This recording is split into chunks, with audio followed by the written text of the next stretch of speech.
چه حسی داره بفهمی آهنگی که دیشب باهاش بغض کردی و یه آدم نساخته؟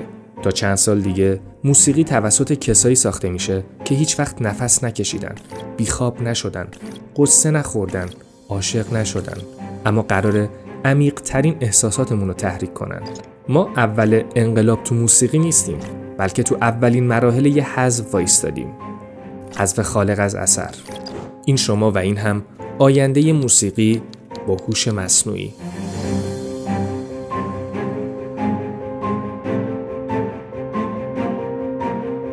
من معمولا نمیگم تا آخر ویدیو بمونید، چون اگه ویدیو جذاب باشه خودش نگهتون میداره. اما این یکی فرق میکنه. مهمترین بخش این ویدیو بخش آخرشه.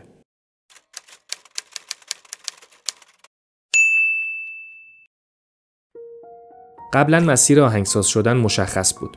10 سال کلاس پیانو، 5 سال کلاس تئوری موسیقی، شب بیداری پای نرم افزارهای سنگین مثل FL استودیو، کیوبیس، لاجیک، 1000 تا چالش و سختی برای ضبط یه صدای تمیز و با کیفیت.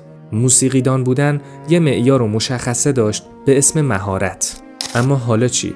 امروز ما از عصر بدروم پرودوسر پریدیم به عصر پرامپت پرودوسر. فقط کافیه تو سایتایی مثل سونو یا اودیو بری و بگی مثلا یه آهنگ راک دهه 80 میخوام با صدای مردونه درباره قدم زدن زیر بارون تو تهران. 30 ثانیه بعد آهنگ آماده است با شعر، ملودی، تنظیم و حتی میکس و مسترینگ. اینکه هر کسی، حتی کسی که فرق فا و سول رو نمیدونه، بیاد و ایده‌شو تبدیل به صدا کنه. اینجوری دیگه هیچ ایده‌ای تو ذهن حبس نمیشه. اما بیایید اون روی سکه رو هم ببینیم. وقتی ساختن یه آهنگ به اندازه تایپ کردن یه پیامک راحت بشه چی میشه؟ دقیقاً انفجار محتوا. همین الانش روزانه 1000 تا آهنگ رو اسپاتیفای آپلود میشه. اونجوری دیگه این تعداد به میلیون ها آهنگ در روز میرسه. توی این اقیانوس سر و صدا آهنگ‌های شاهکار واقعی چطور شنیده بشن؟ پیدا کردن یه آهنگ خوب میشه مثل پیدا کردن سوزن تو انبار کاه. و خطرناکتر از اون بحث، دیگه هیچ بچه‌ای ساز دستش نمیگیره. این یه تهدید تمدنیه. چرا یه بچه باید چند سال تمرین کنه تا بتونه آرشه ویولون رو درست بگیره، وقتی میتونه با یک کلیک بهترین ویولونیست جهان رو توی آهنگش داشته باشه؟ ما داریم به سمت نسلی میریم که شاید سلیقه خوبی داشته باشه، اما مهارت خلق کردن رو داره از دست میده. در واقع داریم ابزار رو پیشرفته میکنیم، کاربر و تنبل. حالا این سوال پیش میاد، وقتی همه آهنگ سازن به این معنی نیست که هیچ کس آهنگ ساز نیست؟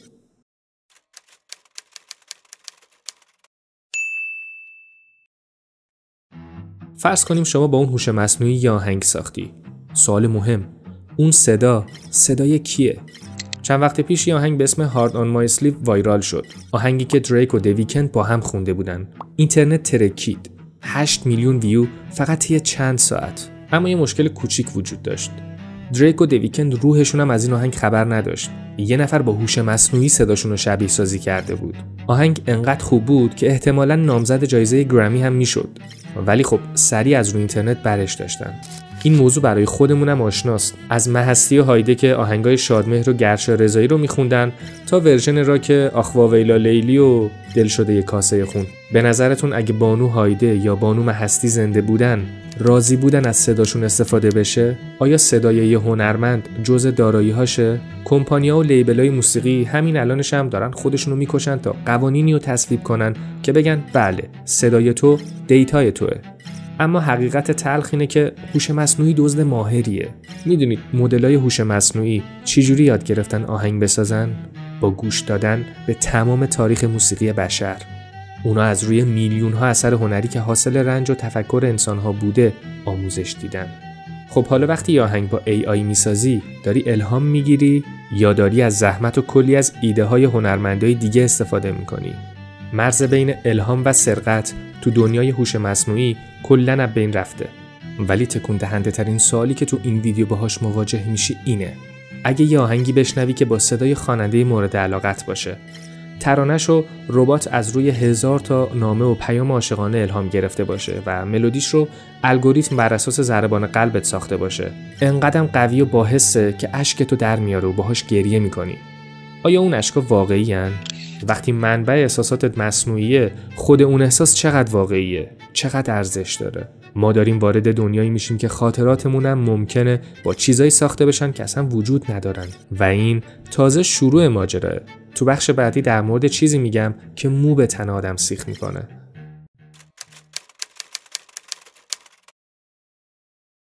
خب تا اینجا دیدیم که ساختن یه موزیک چقدر ساده شده و چطور از صدا، آهنگ و ترانه‌های بقیه استفاده میشه. اما بیایید زوم اوت کنیم و از عقب‌تر نگاه کنیم. بریم به اتاق فکر کمپانی‌های بزرگ موسیقی، جایی که آینده شهرت داره بازنویسی میشه و باز تعریفی از شهرت داره ارائه میشه. این موضوعی که میخوام بگم شاید اول شبیه فیلم‌های علمی تخیلی یا یه اپیزود از سریال بلک میرر باشه، اما همین الان که دارم حرفشو میزنم قراردادش داره امضا میشه. پایان عصر ستاره‌های انسانی. فکر میکنید بزرگترین کابوس یک کمپانی موسیقی چیه؟ دزدی آهنگ؟ نه، بزرگترین کابوسش خود آرتیسته. آدما غیر قابل پیش بینی ان. اون خواننده محبوب ممکنه وسط تور مریض بشه، افسرده بشه، معتاد بشه، پیر بشه یا یه توییت سیاسی بزنه و سهام شرکت رو یه شبه نابود کنه. انسان ریسک داره. انسان سهم میخواد. حالا تصور کنید کمپانی بتونه ستاره‌ای داشته باشه که هیچ کدوم از این مشکلاتو نداره. ستاره‌ای که 24 ساعته بیداره، ستاره‌ای که به 20 تا زبون زنده دنیا مصاحبه میکنه، هیچ وقت صداش نمیگیره، هیچ وقت درخواست مرخصی نمیده و مهمتر از همه نمیمیره. ما داریم وارد دنیای بت‌های مصنوعی یا ویرچوال آیدلز میشیم. شاید بگید کی میاد طرفدار یه مشت کد و گرافیک بشه، اما تاریخ نشون داده که ما آدما عاشق توهمیم. همین الانش تو شرق آسیا استادیومای چند ده هزار نفری به خاطر دیدن کنسرت هولوگرافیک کاراکترایی مثل هاتسونه میکو پر آدم میشه. مردمی که برای یه موجود مجازی گریه میکنن، جیغ میکشن، پول خرج میکنن. تفاوت آینده با الان اینه که قرار هوش مصنوعی این کاراکترها رو هوشمند کنه. ستاره‌های موسیقی تو آینده فقط یه عکس متحرک نیستن، اونا شخصیت دارن. تو شبکه‌های مجازی با تک تک هوادارا چت میکنن و طوری رفتار میکنن که انگار شما رو میشناسن. درسته که این یه رابطه یه طرفه با یه ماشینه، اما خب مغز ما تفاوتی بینش نمیبینه. از دید بیزنس این یعنی بهشت. 100% سود میره تو جیب کمپانیا. دیگه خبری از دعوا با خواننده سر درصد فروش نیست. اینجاست که مفهوم هنرمند تغییر میکنه.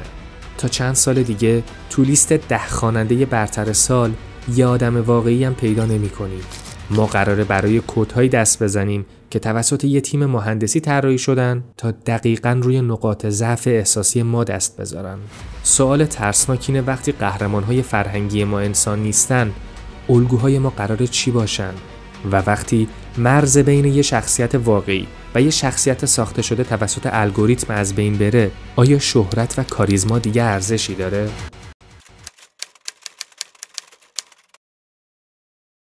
حالا بیایید از روی صحنه بریم پایین و بریم سراغ خودمون، سراغ شنونده. این بخش شاید تاریک‌ترین و در عین حال حیرت انگیزترین بخش ماجرا باشه. چیزی که من اسمشو میذارم دیکتاتوری الگوریتم یا آینده‌ای که توش نوت‌ها شما رو میشنون. تا امروز رابطه ما با موسیقی یه رابطه انتخابی بود. شما حس می‌کردید غمگینید، داریوش یا ادل گوش میدادید. حس می‌کردید انرژی لازم دارید، پس یا آهنگ رقصی یا یه رپ گنگ میذاشتید. در واقع یعنی شما به موسیقی دستور میدادید. اما هوش مصنوعی داره این معادله رو برعکس میکنه. دنیایی رو تصور کنید که گجت‌های پوشیدنی شما، ساعت هوشمندتون یا حتی هدفونتون به حسگرهای بایومتریک مجهز شدن. اونا ضربان قلب، دمای بدن، سطح تعریق و حتی امواج مغزی شما رو در لحظه رصد میکنن. داده ها میره به سمت هوش مصنوعی و خروجیش چی میشه؟ دیگه خبری از آهنگای 3 دقیقه‌ای از پیش ضبط شده نیست.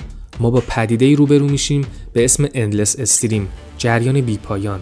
موسیقی که در همون لحظه فقط و فقط برای شما و بر اساس وضعیت شیمیایی مغز شما تولید میشه. اگه کورتیزول خونت بالاست و استرس داری، الگوریتم آهنگی پخش میکنه تا آرومت کنه. اگه ضربان قلبت موقع دویدن افت کرد، تمپو رو میبره بالا تا هولت بده جلو.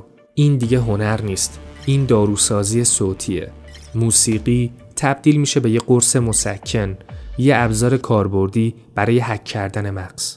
ظاهر قضیه خیلی جذابه. تمرکز و انرژی بیشتر، خواب راحت‌تر، آرامش سریع‌تر. اما وقتی توش عمیق میشی میبینی نه، اتفاقا خیلی هم ترسناکه. وقتی الگوریتم بدونه که چه صدایی دقیقاً چه حسی رو توتون بیدار میکنه، مرز بین خدمت کردن و کنترل کردن از بین میره. شرکت‌های بزرگ تکنولوژی جدا از این که میدونن چه آهنگی رو دوست دارین، اینم میدونن که شما کین و چجوری میشه احساساتتون رو دستکاری کرد. آیا ممکنه روزی برسه که الگوریتم تشخیص بده که شما نباید عصبانی بشید و بهتون اجازه نده آهنگ اعتراضی گوش بدید؟ یا اگه بخواد شما رو وادار به خرید چیزی کنه، موسیقی پخش کنه که گارد شما رو بیاره پایین؟ کم کم تبدیل به آدمایی میشیم که تحمل سکوت رو ندارن، تحمل مواجهه با احساسات واقعی خودشون رو ندارن و نیاز دارن تا هوش مصنوعی مدام حالشون رو تولید و تنظیم کنه. آدمایی که به راحتی کنترل میشن. ما داریم قدرت انتخاب حال روحیمون رو تسلیم ماشینا میکنیم و تو این دنیای شخصی سازی شده هر کسی توی حباب صوتی خودش حبس میشه. دیگه تجربه مشترکی وجود نداره. آهنگی که من میشنوم و هیچکی دیگه تو دنیا نمیشنوه. تنها و تنهاتر میشیم در حالی که هدفون رو گوشمونه و حس میکنیم به جهان وصلیم.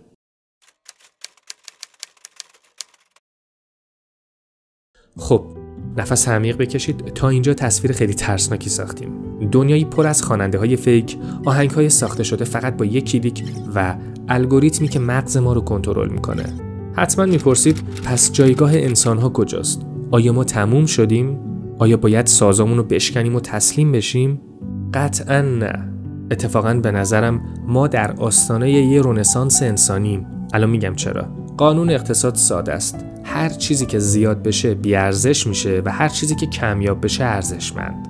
وقتی هوش مصنوعی میتونه ظرف چند دقیقه 1000 تا آهنگ بی‌نقص، تمیز و استاندارد بسازه، کمال و بی‌نقصی دیگه ارزش نیست، چون همه دارنش، مفت و مجانی. پس چی کمیاب میشه؟ نقص، اشتباه، عرق ریختن، داستان واقعی. ما آدم‌ها موجودات عجیبی هستیم. ما دنبال کمال نیستیم، ما دنبال اتصالیم. چرا هنوز حاضریم پول بدیم بریم کنسرت؟ مگه صدای تو هدفون کیفیتش بهتر نیست؟ ما میریم کنسرت تا زحمت کشیدن و هنر یه انسان واقعی رو بالای سن ببینیم. ما میریم تا لرزش دستشو ببینیم، تا ببینیم نفس کم میاره، تا ببینیم داره عرق میریزه. اون تلاش فیزیکی و اون احتمال خطا دقیقاً همون چیزیه که به هنر روح میده. هوش مصنوعی میتونه صدای بغض رو تقلید کنه، میتونه حس غم رو بهت القا کنه، اما اون ربات هیچ وقت دلش نشکسته، هیچ وقت عزیزی رو از دست نداده، هیچ وقت طعم فقر یا تنهایی رو نچشیده. اون فقط یه مقلد ماهره. ما وقتی آهنگو دوست داریم در واقع داریم با داستان پشت اون آهنگ ارتباط میگیریم. وقتی مهستی تو آهنگ امتحان از جدایی میخونه باورش میکنیم، چون میدونیم فهمیده که سرطان داره و در واقع داره حرفای آخرش رو به دخترش میزنه. میدونیم که یه انسان پشت قضیه است و درد کشیده. اما اگه یه ربات در مورد جدایی بخونه، هر چقدرم که آهنگش قشنگ باشه، ته دلمون میدونیم که اون یه مشت عدد و رقم و کده. ارزش هنر آینده توی خروجی نیست، توی پروسه است. مردم تو آینده پول بیشتری میدن تا مطمئن شن چیزی که میشنون توسط یه انسان واقعی رنج کشیده و متفکر ساخته شده، نه توسط یه سرور خنک کننده تو سیلیکون ولی. پس موسیقی تو آینده دو قسمت میشه. اولیش موسیقی مصرفی، پس زمینه، موسیقی کاربردی که کامل میفته دست هوش مصنوعی، موسیقی آسانسورا، تبلیغات، تمرکز. این جنگو ما باختیم و اشکالی هم نداره. دومیش موسیقی هنری و اجرایی، جایی که انسان پادشاهی میکنه. این نوع موسیقی تبدیل به یک کالای لوکس، ارزشمند و کمیاب میشه. اگه موزیسین هستید نخواهید که توی تکنیک و سرعت با هوش مصنوعی رقابت کنید، میبازید. در عوض برید سراغ چیزی که ماشین نداره، انسانیت. برید قصه‌تون رو تعریف کنید، دردتون رو فریاد بزنید، نقص هاتون رو پنهون نکنید. تو دنیای پلاستیکی آینده واقعی بودن انقلابی ترین کاریه که میتونید بکنید. موسیقی نمیمیره، فقط داره پوست میندازه تا پوست مصنوعیشو بده دست رباتا و مغز استخونشو برای ما نگه داره.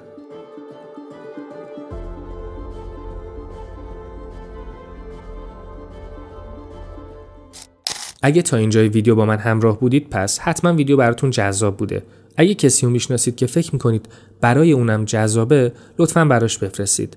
اگه تا حالا کانال سابسکرایب نکردید حتما سابسکرایب کنید و اگه دوست داشتید لایک کنید. راستی نظرتونم برام کامنت کنید. نظرتون روی ادامه این کانال و ویدیوهایی که ساخته میشه به شدت تاثیر گذاره. ممنونم. تا ویدیو بعدی، خدا نگهدار.